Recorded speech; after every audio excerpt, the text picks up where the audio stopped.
Welcome back to Pleasure Principles, the show where we dive into what really makes life feel good, like body, mind, and the soul. And today we are exploring a topic that's been making headlines and sparking debates across the wellness world. It's obesity and Ozempic. So joining me is an absolute legend, Joan Breibart. So welcome to the show, Joan. Thank you. Lovely. So Joan, before we start our conversation, I'd quickly love to introduce you to all of our listeners. Dear listeners, Joan is an inventor, entrepreneur, and a woman who brought Pilates from a niche exercise method to the mainstream fitness phenomenon.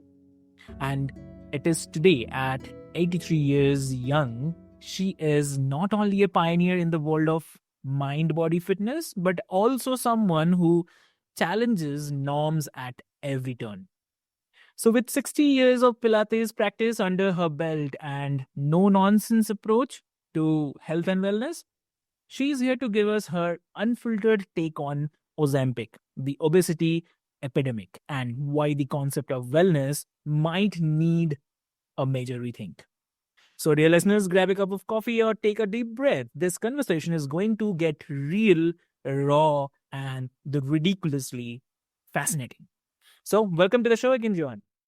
Oh, well, thank you. And that's a good description of me and having this long view. You know, when I meet people, we're talking about exercise and diet and fitness and body conditioning and nutrition, and of course now wellness, which is just rebranding.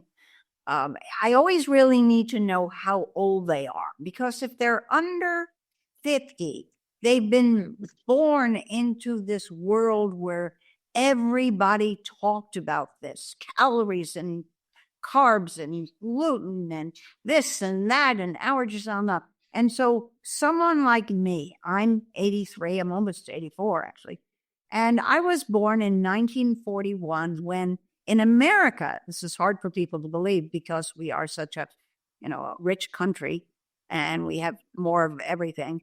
But we had food rationing because of the war. And when I tell that to people and Americans, they sort of look, and I guess they may have learned it in school, but they don't really understand that we had a ration book. And we had to go and we could have a limited supply of many different kinds of foods that we would want because of the war effort. So I grew up with scarcity, right? Now we have just overabundance. And then after the war, we started to have more supplies of food. And also people started to go, this is not till the late 50s, to restaurants. In America, before that, people only went to a restaurant to eat on maybe their birthday or anniversary or something. So people were eating at home and they had a very simple American diet. So simple, you can't believe it. They had a plate, it would have some kind of meat or fish or chicken or something, and then a starch that could be potatoes or rice or noodles, and then they'd have some green thing, which no one wanted, some vegetable, right?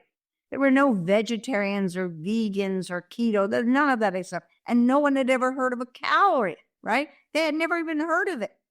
So if people were, let's say, adding pounds to their body and they didn't want it because at that same time, and this is, let's say the beginning 1960, Twiggy, that skinny model from England, all of a sudden became very popular. Because before that, it was people like Marilyn Monroe, who was very curvy, right? She wasn't fat, but she was curvy. And of course, Twiggy was a twig. She was skinny.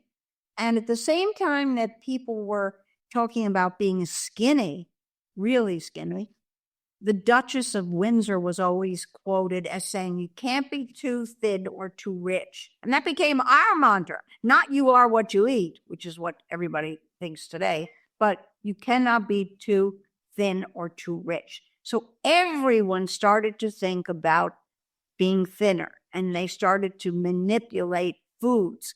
But before that, if somebody felt they were getting, pounds and they didn't want they would only have one alternative, which is to eat less or to give up desserts. We always knew desserts were fattening. That's what people would say. We didn't know what was the difference between a potato or shrimp. Nobody knew anything about this kind of thing that people live with today.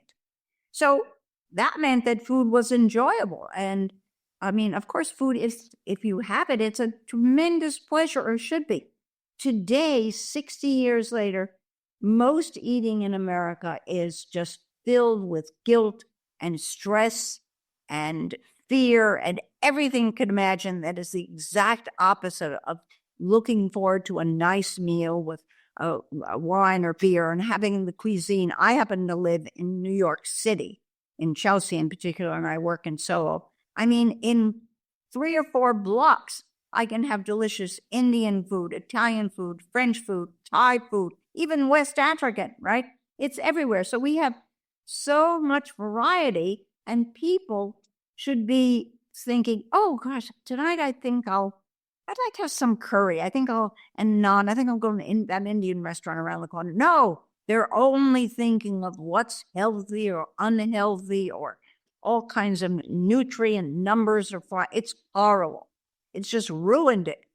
And what people don't know, because they're so believing in all this eat healthy, which obviously is just ungrammatical also, but is that even if they eat what they think is healthy, the stress on their digestive system is making it not healthy, right?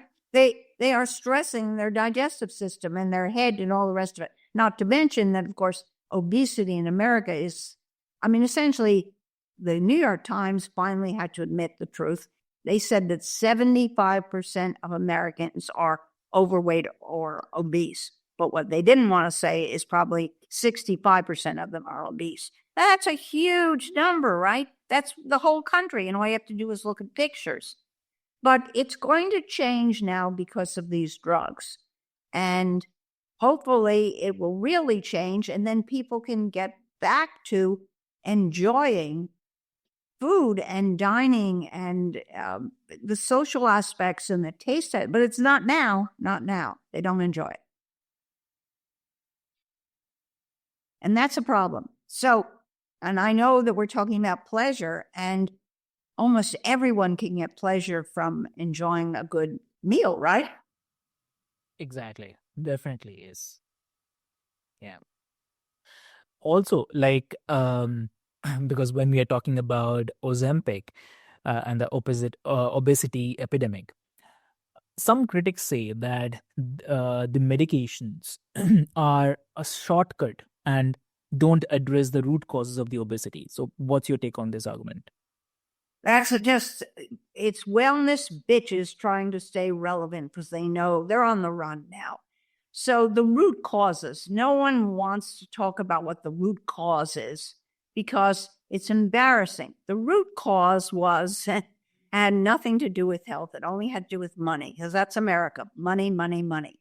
So way back in the late 60s, some really clever lawyers in the South Carolina, where they wrote tobacco, and we had the major tobacco companies, Philip Morris and Reynolds and all the rest of them. They said, that's a tunnel into Fort Knox. Let's sue these companies, because the American Surgeon General had said that smoking was bad. But only 10 years before that was said, doctors were on television talking about how Camel cigarettes are the best cigarettes, right?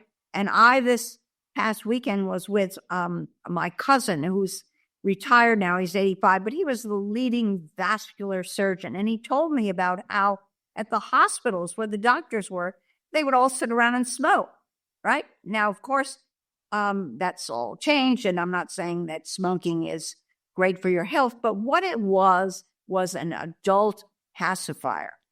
And at that time that people started just quitting, and we're talking the 60s, 70s, and 80s, everyone knew they would gain 10 to 15 pounds. And if they had just accepted that and said, okay, I wasn't fat, so I'm a little bit, more rounded, chubby maybe, we would be okay. We would not have this obesity. But instead, because everything here is money, And diet companies sprung up, and exercise. And people were told if you beat up your body and you have to run or do all the strenuous, exercise that'll probably lead to a hip replacement, which believe me, it has. You would torch all these calories, get rid of them, eat as much as you want, but you could torch the calorie. Well, anyway, one thing after another, and you had practically the entire country at one point or another going on a diet, losing some weight, maybe all of it, then regaining it, then going on another diet, then trying this exercise, then stopping that exercise and doing another kind of. And same with water, water was going to wash it all away. So what happened was people quit smoking. And what we all know about smoking is it depresses your appetite, right? It's relaxing, lowers cortisol, and it gives you something to put in your mouth that has no calories and is easy to do. And, fine, you quit smoking. But you had to accept the fact that if you were going to replace those cigarettes with food, then you would gain some weight.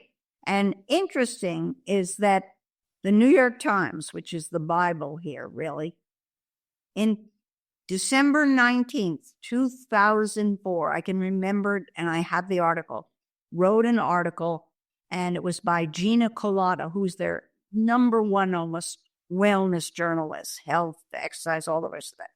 And she said, the title of it was, "We took cigarettes out of our mouths and replaced them with bagels." Huge, big article. Now, I immediately wrote her because she knew me because of Pilates and whatever. And I said, well, wait a second. Yeah, that's true. But you have to understand, and I had said this to her in an earlier email, saying, yes, we have beaten, she was congratulating Americans on beating smoking. We've eliminated smoking. People aren't smoking anymore. And I said, yeah, they aren't, but they're also now fat. And she remembered that, and then she wrote this article. And then I went back to her and I said, this relates to the email I sent you in June 2003, 18 months before. Then she publishes the article. Now, that article has never been explored since. Never. Even though some forms of smoking are coming back. I mean, they're legalizing marijuana here and other things like that. But whatever it is, and the funny thing was, we used to say, or people would make comments that people were smoking. They had evidence for 4,000 years. And about a month ago, there was another investigation from some archaeologists who discovered something that proved that humans have been smoking for 12,000 years. Anyway, that is the cause. That was where it started.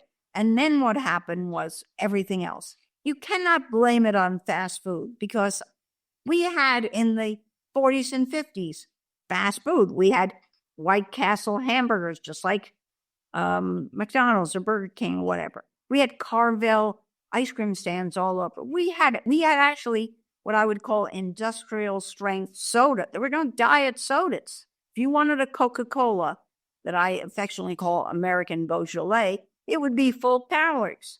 So all that is skipped over because people want to demonize food and beverage because it's an easy story for journalists to phone in, and all kinds of people who are dietitians or doctors, those people can, jump on board and get on television, and that's really what it is. But at this moment, this is the first drug, Ozempic, and the GLP-1 semaglutide, that is doing something that no other previous diet drug did. The previous ones would be attempting to speed up your metabolism, or like Orlistat, which is from Roche, which is a huge pharmaceutical company, to take out the fat calories, right? Reduce them. And since fat has 9 calories per gram, protein 4, carbohydrates 4, obviously fat's the target, which is why we had low fat diet. And then the food tasted so terrible, they just put sugar in it. All this is well known. Just the history of this, the 60-year history. But this is the one drug that they finally figured out what was the problem. And the problem is not too many calories, it's too much hunger. Everybody in America is hungry. They may weigh, 400 pounds and they don't need to eat, but they're hungry. And that is because of the hormones. And there are 4 of them. And cortisol is really one of the most important. And what happens is everyone has cortisol, everyone needs cortisol, but if it stays elevated, it's supposed to be rise, get you up in the morning, and then it drops. If it doesn't, if it stays elevated, what happens is it tells your brain you're hungry. And then you're hungry, and you're hungry and hungry and hungry. And all the people that are on these drugs now keep saying things in their chats. My company and people working here, we go into these chat rooms on Facebook for people on Ozempic, Joan, all these drugs, and they say things which are interesting for me to hear, which is, I don't feel hungry. That food noise is gone. I'm hardly eating anything. Now, meanwhile, one of the largest food retailer in America is Walmart, and maybe Amazon in a second. And they are reporting that people who are buying these drugs at the pharmacy, they're getting their prescription filled, and now they're coming out in pill form too, and there are other ones. They are purchasing 25% less food and beverage. That's a huge disruption, right? And it's going to happen. So what we're seeing is that these drugs turn off something in the brain that shouldn't have been turned on. And that's making people ravenously hungry. And that obviously is really going to change things here in terms of health, but also the economic situation. The food business is $1.5 trillion. But right now, whenever you have a disruption, there'll be certain industries that will struggle and others that will prosper. It's pretty clear to me, everyone should go out and buy the stock of people who are in the clothing business, because people lose weight and the first thing they want to do is get a new wardrobe. And now, of course, they really need it because it'll be permanent. So, it's going to be interesting. And these are miracle drugs. And then, of course, what I call the wellness bitches, which is, I have funny codas in my book about this and the anti-wellness diet. They'll start saying, there'll be side effects. Yeah, we will have reduced diabetes. 50 million people have diabetes. 96 million are pre-diabetic. 96 million. We only have 330 million. It's not like a big country like India or China. 330 million. 100 million Americans have fatty liver disease, right? And then all the other musculoskeletal problems from carrying all this weight around and on. So, there are side effects, and most of them are going to be good, right? And are needed. And it's interesting because finally they figured out that it's not calories, it's hunger. Artificial hunger, but it's hunger. Lovely. Understood. That's a great discussion, Johan. And I have to say that you have given us so much to think about today about obesity, Ozempic, wellness culture, and how to navigate the health in a way that feels authentic and empowering. So thank you so much for being for your bold insights and for always keeping it real. So thank you so much. And yeah. And for the listeners, I have to mention that if today's episode sparked something in you, then share it with someone who needs to hear it. And definitely do not forget to leave us a review and subscribe for more conversations that challenge the status quo. So remember that your health and your body are your own, and find what works for you. And don't be afraid to question the norms, for sure. So until next time, stay curious, stay bold, and keep prioritizing what feels good. So till then, thank you so much.